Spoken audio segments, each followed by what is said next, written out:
новости, в студии Кристина Якупова. Здравствуйте. Главные темы этого выпуска. В России намечается масштабная цифровая трансформация в промышленности. В Якутии пользуются спросом акции по вакцинации от коронавируса. Открыто онлайн-голосование за лучший турмаршрут проекта «Открой свою Россию». В России проведут масштабную цифровую трансформацию в промышленности, заявил председатель правительства Михаил Мишустин. В течение ближайших лет планируется реализовать 4 проекта. Трансформация будет сконцентрирована на внедрении российских решений в сфере информационных технологий на предприятиях. Как подчеркнул глава российского Кабмина, это поможет России выйти в технологические лидеры.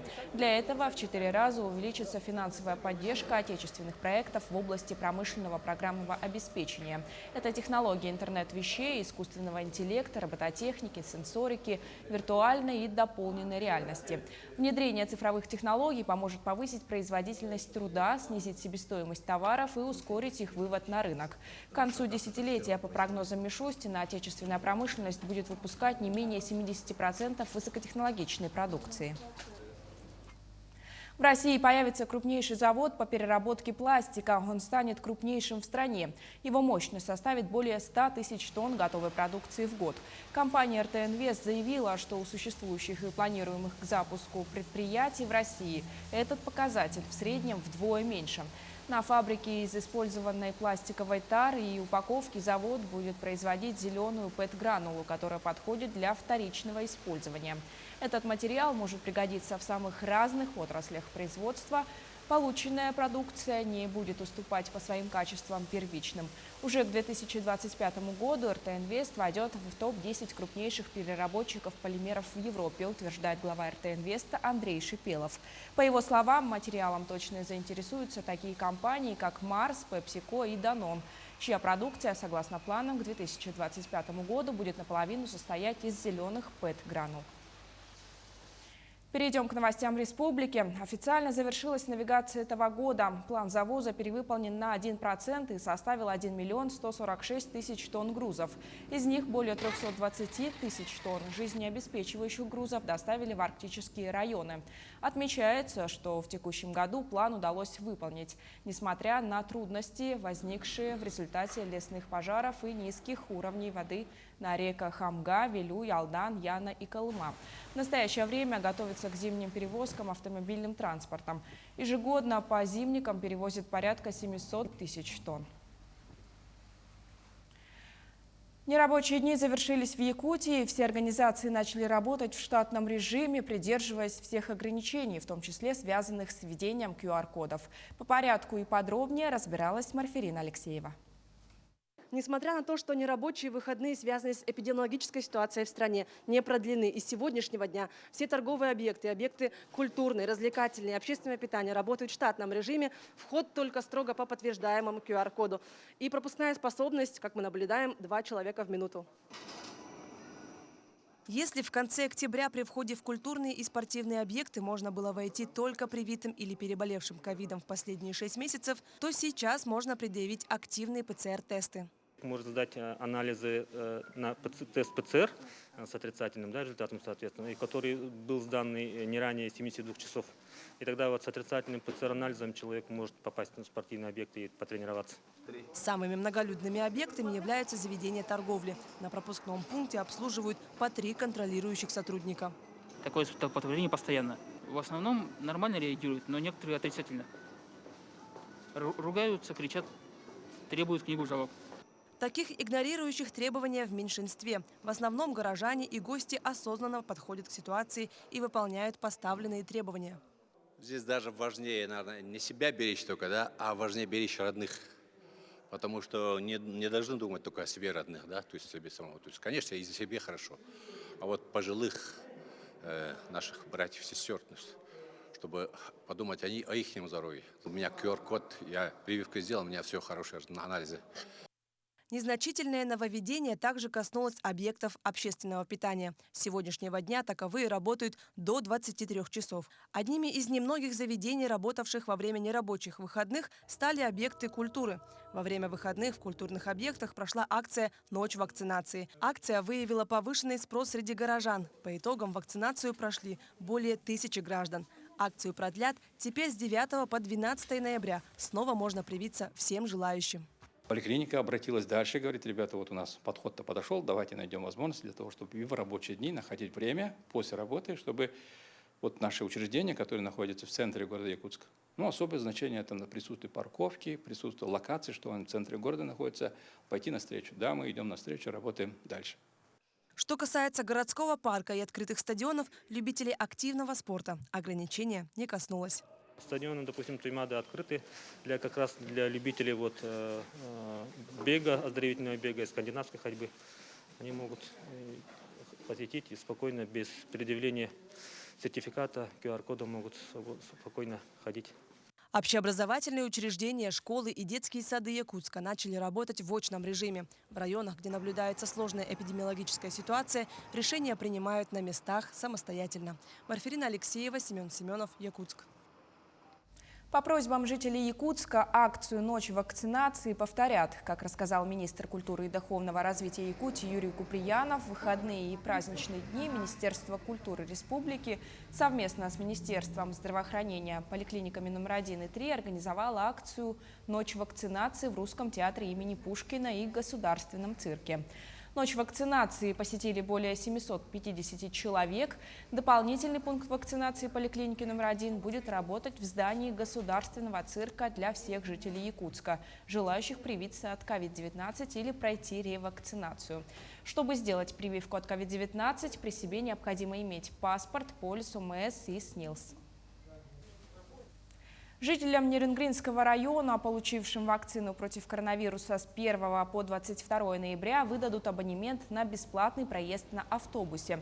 В акции могут принять участие граждане, которые прошли иммунизацию одной или двухкомпонентной вакциной, либо ревакцинацию в Нерюнгринской центральной районной больнице.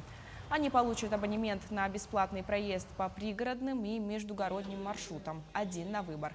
Для его получения необходимо обратиться в здание районной администрации и предъявить сертификат о вакцинации либо справку, которая выдается медицинским работникам сразу же после получения прививки, либо выписку с личного кабинета портала госуслуги с указанием даты проведения процедуры, а также паспорт.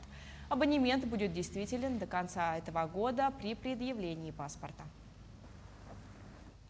Перспективы развития молодежных движений в Якутии обсудили в Москве. В столицу приехали делегаты нового созыва молодежного парламента региона для встречи с руководством постоянного представительства республики при президенте, а также со студентами-якутянами из Москвы и Санкт-Петербурга.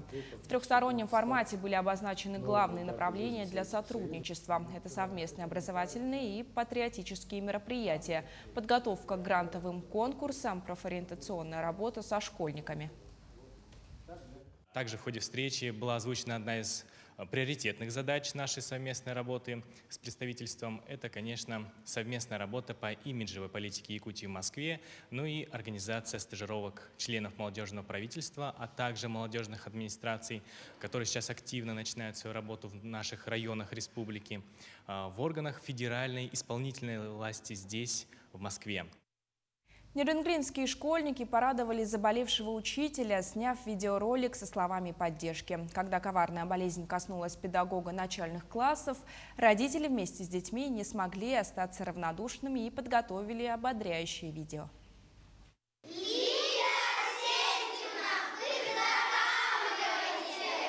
Учитель 2 В-класса школы номер 1 Лидия Егорова заболела и ушла на больничный. Ребят пришлось перевести на дистанционный формат обучения. Спустя некоторое время в родительском чате, где обычно принято обсуждать дела класса, одна из мам предложила найти стихи с пожеланиями выздоровления и крепкого здоровья и снять видеоролик для Лидии Арсентьевны. Родители с удовольствием разделили эту идею.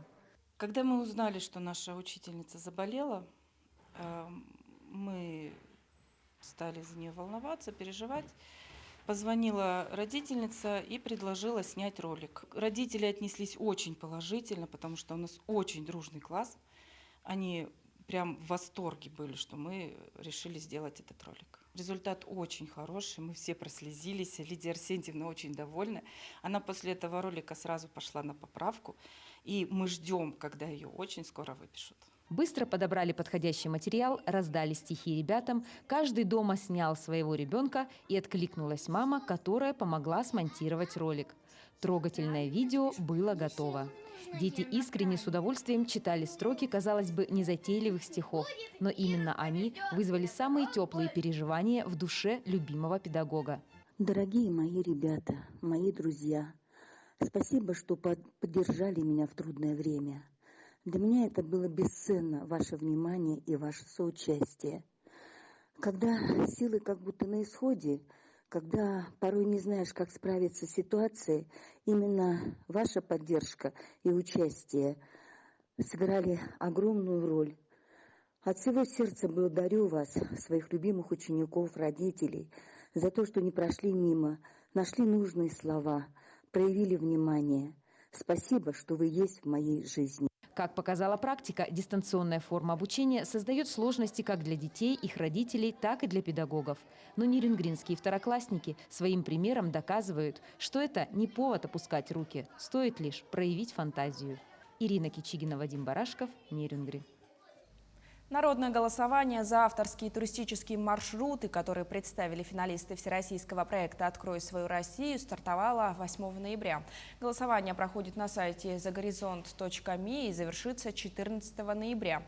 Якутяне могут поддержать свой регион, поставив лайк понравившемуся маршруту.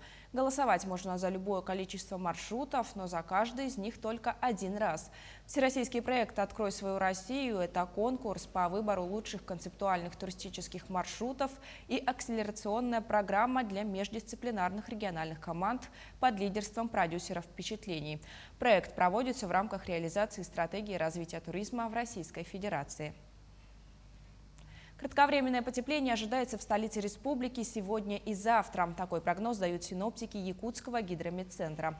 Ожидается небольшой снег, ветер южный 3,8 метров в секунду. Температура воздуха днем составит -4, -6 градусов. Сегодня в 6 утра в Якутске было зафиксировано -10 градусов. По предварительным прогнозам, 10 ноября в центральных районах ожидается потепление от 0 до -5 градусов. Небольшой снег и слабый ветер, аномально теплую для начала ноября погоду в центральные районы Якутии принесли циклоны, которые пришли в республику с юга Красноярского края и из Монголии. Постепенно теплые воздушные массы вытеснит сибирский антициклон, и температура вернется к привычным для якутской зимы значениям.